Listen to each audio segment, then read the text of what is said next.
जय हिंद दोस्तों, वंदे मातरम। उत्तर प्रदेश के मुख्यमंत्री योगी आदित्यनाथ की इलाहाबाद हाईकोर्ट में बहुत बड़ी जीत हुई है। दरअसल एक दंगाई है जो जेल से बाहर निकलने की फिराक में है। लगातार कोर्ट में उसके वकीलों की तरफ से दलीलें पेश की जा रही थी, लेकिन गुस्ताख नबी की एक ही सजा, सर तन से जुदा वाली गैंग के खिलाफ में इलाहाबाद के हाईकोर्ट की तरफ से इतना बड़ा आदेश पारित किया गया है कि दूसरे दंगाई भी अब थर थर कांप रहे हैं। और ये जो दंगाई है, इसका नाम है रेहान।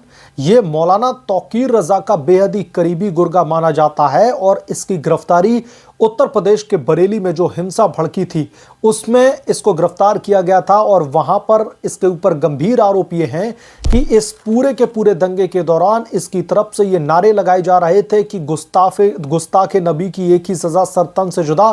जिसके बाद में पुलिस ने इसको गिरफ्तार किया था।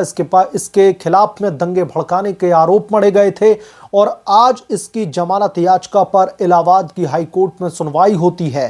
लेकिन इलाहाबाद की हाईकोर्ट से ऐसा फरमान जारी होता है कि रेहान की तो लंका लगती ही है, इसके साथ साथ जो बरेली हिंसा का मास्टरमाइंड है मौलाना तौकीर, वो भी जेल के सलाखों के पीछे बिलबिला उठता है। कोर्ट में क्या कुछ दलीलें पेश की गई, कोर्ट ने क्यों फरमान ये जारी किया है, कोर्ट ने क्या बड़ा आदेश जारी किया है, गुस्ताखे नबी की एक ही सजा, सर तन से जुदा गैंग के ऊपर क्या टीका टिप्पणी की गई है जज साहिब की तरफ से, और क्यों ये उत्तर प्रदेश के मुख्यमंत्री योगी आदित्यनाथ की बड़ी जीत है, इन तमाम बिंदुओं पर इस रिपोर्ट में हम चर्चा करेंगे। लेकिन उससे पहले आपसे गुजारिश है कि आप लोग भी अपनी राय, अपने विचार हमें कमेंट करके जरूर बताएं। जो दंगाइयों के खिलाफ में ताबड़तोड़ कार्रवाई की जा रही है, चाहे फिर वो सरकार के लेवल पर हो या फिर कोर्ट की तरफ से जो लगातार आदेश पारित किए जा रहे हैं। रेहान एक ऐसा दंगाई जो मौलाना तौकीर रजा के इशारे पर बरेली की हिंसा को भड़काने के लिए निकला था। बरेली हिंसा जब भड़की थी उससे पहले वो इस तरीके के नारे लगाते हुए दिखाई दे रहा था कि गुस्ताखे नबी की एक ही सजा, सर तन से जुदा। तो अब सर तन से जुदा वाली जो गैंग है उसके खिलाफ इलाहाबाद हाईकोर्ट की तरफ से क्या आदेश पारित किया गया है, मैं आपको बताता हूं। दरअसल हाईकोर्ट ने अपने 9 पन्नों का आदेश पारित किया है रेहान के खिलाफ में, और इस 9 पन्नों के आदेश के पैरा नंबर 12 में कहा गया है कि गुस्ताखे नबी की एक ही सजा, सर तन से जुदा जैसे नारे न केवल कानून के शासन के खिलाफ में है बल्कि भारत की संप्रभुता और अखंडता पर भी सीधे तौर पर प्रहार करते हैं। इतना ही नहीं, अदालत ने यह भी कहा कि ऐसे नारे लोगों को सशस्त्र विद्रोह के लिए प्रेरित कर सकते हैं, इसलिए यह कृत्य भारतीय न्याय संहिता की धारा 152 के तहत सीधे तौर पर दंडनीय अपराध माना जाएगा। कोर्ट ने यह भी जोड़ा कि इस तरीके के नारे इस्लाम के मूल सिद्धांतों को और उसकी शिक्षाओं के भी विपरीत बताते हैं। मौलाना तौकीर आईएमसी का मुखिया है। चूंकि वो अपने आप को एक धार्मिक गुरु बताता है, तो इस एंगल में कहीं ना कहीं धर्म को लेकर के और अपने नबी की जो है कहीं ना कहीं उनके जयकारे लगाते हुए, उनके फेवर में नारे लगाते हुए सब कुछ किया गया था। तो फिर इस पर कोर्ट की तरफ से सीधे तौर पर टीका टिप्पणी की गई कि ये जो नारा है ना, गुस्ताखे नबी की एक ही सजा, ये नारा सीधे तौर पर सांप्रदायिक माहौल को बिगाड़ने के लिए इस्तेमाल किया गया। इस नारे की वजह से हिंसा भड़क उठती है, इस नारे की वजह से लोगों के बीच में विद्रोह पैदा हो सकता है, शांति भंग की करने की कोशिश की गई। लिहाजा हम आपकी याचिका को सिरे से खारिज करते हैं। यानी कि मौलाना तौकीर रजा का खास गुर्गा रेहान अभी जेल में ही सड़ेगा।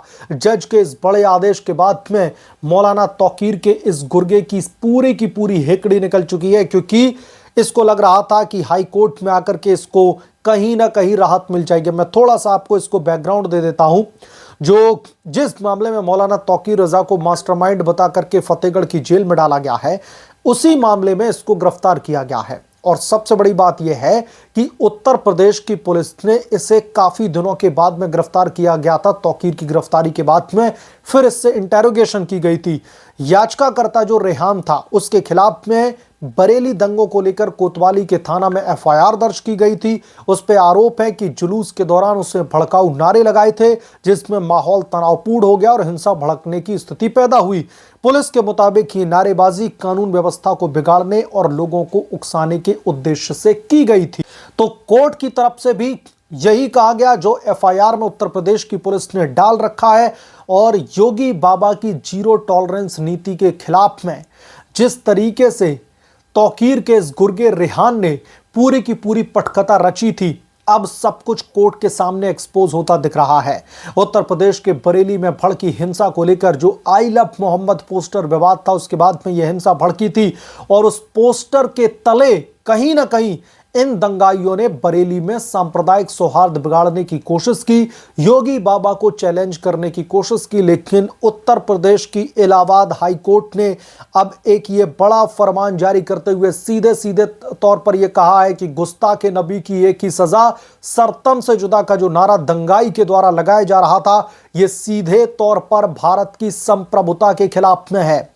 यह सीधे तौर पर भारत की अखंडता और संप्रभुता पर अटैक करता है डायरेक्टली, और इसे हम ऐसे ही बर्दाश्त नहीं कर सकते। और इलाहाबाद हाई कोर्ट ने एक बड़ा फैसला जारी किया है। आपको बता दें, अदालत का जो अंतिम फैसला है, दोनों पक्षों के सुनने के बाद में रिकॉर्ड पर मौजूद तथ्यों पर विचार करने के बाद में हाई कोर्ट ने रेहान की जमानत याचिका को खारिज कर दिया। अदालत ने साफ तौर पर यह संदेश दिया कि समाज में नफरत और हिंसा को बढ़ावा देने वाले किसी भी कृत्य के प्रति न्यायपालिका सख्त रुख अपनाएगी और इसकी जमानत याचिका को खारिज किया जाता है।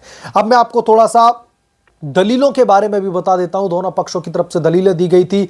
याचिकाकर्ता की ओर से अधिवक्ता अखिलेश कुमार द्विवेदी ने जमानत की देने की अपील करते हुए कहा कि रेहान को झूठे आरोपों में फंसाया गया है।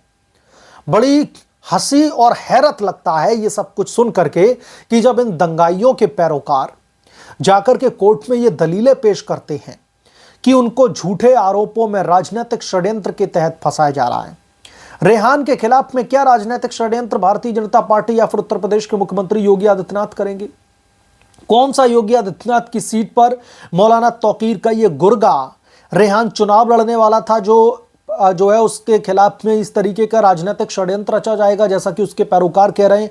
वहीं राज्य सरकार की ओर से additional advocate general Anup Trivedi और अपर शासकीय अधिवक्ता नितेश श्रीवास्तव ने जमानत का कड़ा विरोध किया और आरोपों की गंभीरता को रेखांकित किया कि कितने बड़े पैमाने पर एक लार्जर कॉन्स्पिरेसी रची गई थी उत्तर प्रदेश के बरेली में, कैसे वहां के सांप्रदायिक सौहार्द को बिगाड़ने की कोशिश की गई थी, और वो भी तब जब उत्तर प्रदेश के मुख्यमंत्री योगी आदित्यनाथ की जीरो टॉलरेंस वाली नीति इंप्लीमेंट की जा चुकी हो जमीनी तौर पर, और वहां पर किसी मौलाना के इशारे पर, चाहे वो रेहान हो चाहे नफीस हो, जितने भी लोगों के नाम इस मामले में निकलकर सामने आए, अगर ये माहौल बिगाड़ने की कोशिश करते हैं तो यकीनन तौर पर इनके खिलाफ में सख्त से सख्त कार्रवाई की जाएगी।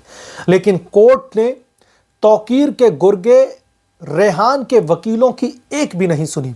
उसके वकीलों की तरफ से बहुत बड़े बड़े स्टेटमेंट दिए गए, बहुत बड़े बड़े दावे किए कि कैसे उसके मुवक्किल को उत्तर प्रदेश की योगी सरकार पॉलिटिकल वेंडेटा के तहत फंसाना चाहती है, कैसे उसकी सरकार उसे जानबूझ करके जो है जेल में डालने का काम कर रही है।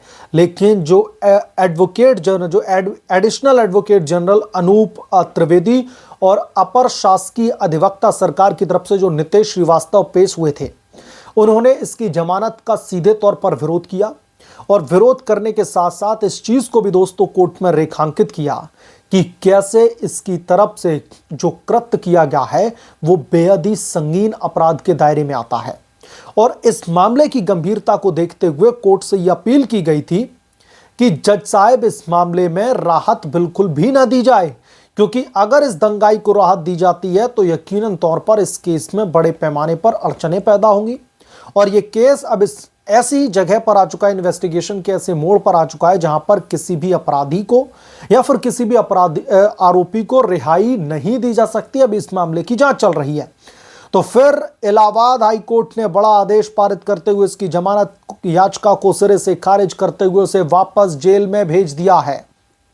इधर इलाहाबाद हाई कोर्ट की तरफ से बड़ा फैसला आता है दंगाई रेहान के खिलाफ में, उधर जेल में बंद मौलाना तौकीर भी बिलबिला उठता है, क्योंकि उसको सबसे ज्यादा डर तो दोस्तों इस बात का सता रहा है कि मौलाना तौकीर के जो गुर्गों की गिरफ्तारी हो रही है और इन गुर्गों की जो जेल में डेंटिंग पेंटिंग चल रही है, इनसे जो इंटेरोगेशन की जा रही है, पूछताछ की जा रही है, इस इंटेरोगेशन के दौरान मौलाना तौकीर के खिलाफ में ये कोई बहुत बड़े सबूत ना दे दें, उसके खिलाफ में सीधे तौर पर गवाही ना दे दें, इसका डर मौलाना तौकीर को भी फतेहगढ़ सेंट्रल जेल में बंद जहां पर वो है उसको भी डर सता रहा है।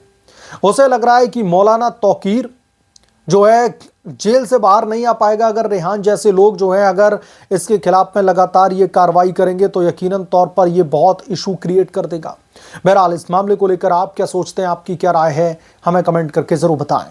जल्द मिलूंगा किस दूसरे बड़े अपडेट के साथ में, तब तक के लिए धन्यवाद। अगर आप लोग चैनल पर नए हैं तो प्लीज चैनल को सब्सक्राइब करें, साइड बने बेल आइकन को जरूर प्रेस करें ताकि जब भी मैं कोई बड़ी खबर लेकर आऊं तो इसकी जानकारी सबसे पहले आपको मिले।